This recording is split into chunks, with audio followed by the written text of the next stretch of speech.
think balance is something we tend to take for granted. Like, we don't really think about our balance until we have to balance on a sketchy ridge where there's a big drop on one side, or perhaps in the case of a climber standing on a really sheer wall with a big drop underneath us. And for many of the older population watching this video, it often can be difficult just maintaining good balance on a flat trail. So I wanted to share with you these 3 exercises that you can implement. They are super effective. You can make serious improvements in your balance in less than a month doing these 3 exercises. Let's get into it. So the best way to start with these exercises is to get up off the floor, take your shoes off and follow along with me, and I'll give you the cues as we do it. The first one is called the knee drive, and we're going to aim to hold with 2 minutes on this one. But if you can't hold 2 minutes at the start, that's totally fine. It's very normal. We want to build up to this over time. So firstly, we want to perform this barefoot. Secondly, we want to bend the knee as much as possible and drive it over the second and third toe. Have a glance at your knee and make sure it's not caving inwards. We want to push it out slightly laterally. And that's going to put the knee in a nice strong position. And we want to center the weight over that foot that's doing the work there. We want to keep the heel on the ground. Make sure that we're placing most of the weight through the toes and through the lateral outside part of the foot, whilst also keeping that heel on the ground. Now, pretty much every muscle in the lower body, especially on the working side, should be getting some engagement here. So bringing some awareness to our glutes, also thinking about the core. So we want to breathe slowly and deeply and really focus on what we're feeling here. The aim is to get the knee to become accustomed to being in this position where the knees are driving over the toes. And this is one of the best ways to start off with not only building foot strength but also knee strength. It's incredibly important that, especially on the way downhill, our knees are comfortable driving over the toes, and this is a great way to start.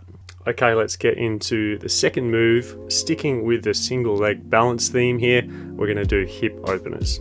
So I love this move because it combines the stability of the single leg balance, and at the same time we're working on our hip mobility as well. So as you can see, I'm creating these big arches with my non-working leg.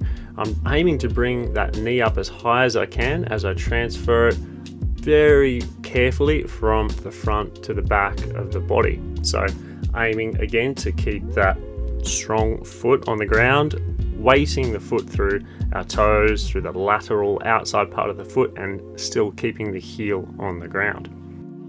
It's natural and it's fine to keep a bend in the leg where you're doing this.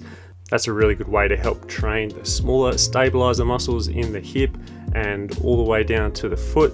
And meanwhile, we're just going to be oscillating that top leg very carefully, having a slight point on the ground with the toes and using your arms to help aid in your balance here. Again, same thing with the knee drive. We want to ensure that the knee isn't caving inwards, so really make a conscious effort to keep that knee pushing out laterally out to the side, keeping the knee in a nice strong position. Okay, let's get into our third exercise, and my favorite from this routine. This is the hip airplane. You may have seen this in other videos on my channel. You can do this anywhere, but a great place to start is just somewhere safe and flat. So this is probably the most challenging move out of all 3 that I'm showing you today. And the reason why is because it, again, combines stability and mobility. Firstly, to start off, you want to try and aim to create this T shape where your back foot is elevated almost as high as your head, getting it as high as you can. Now, once you're comfortable there, this is where the airplane part starts to come in. So we're going to bank very slowly from one side to the other, rotating through the hips. So you can see here, my left side will dip slightly, then I'll regain a little bit more control, come back to the center, and then I'll dip to the other side. So we're aiming to get the hip socket to rotate around the femur, the big bone in your upper leg that joins into the hip. We're trying to keep that and the knee stable whilst we're rotating like Superman, just banking from left to right. And yes, of course, this takes practice and it's something you can build up to. You may not be able to get that T shape immediately, but you can start to perform this at any angle you like.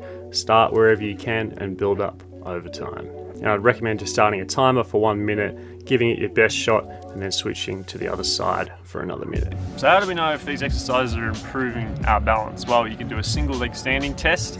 I go through that in detail in my programs. But essentially you can determine this by if you're able to do these exercises without falling over or having a touch point on the ground, your balance is improving. Now another component that's going to boost the effectiveness of these exercises is firstly doing it barefoot, and then secondly creating your own arch and holding your own arch in your foot whilst you're doing these exercises. And I covered that in another video, you can go and check it out here. It's called Short Foot. In fact, this video is great general information for foot health, and I think as hikers we need to be paying a little bit more attention to the health of our feet. Also, these 3 exercises were taken from my program Elements Long Game. It was a 30-minute follow along called Balance Builder.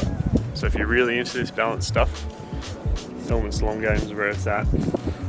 Go and check it out.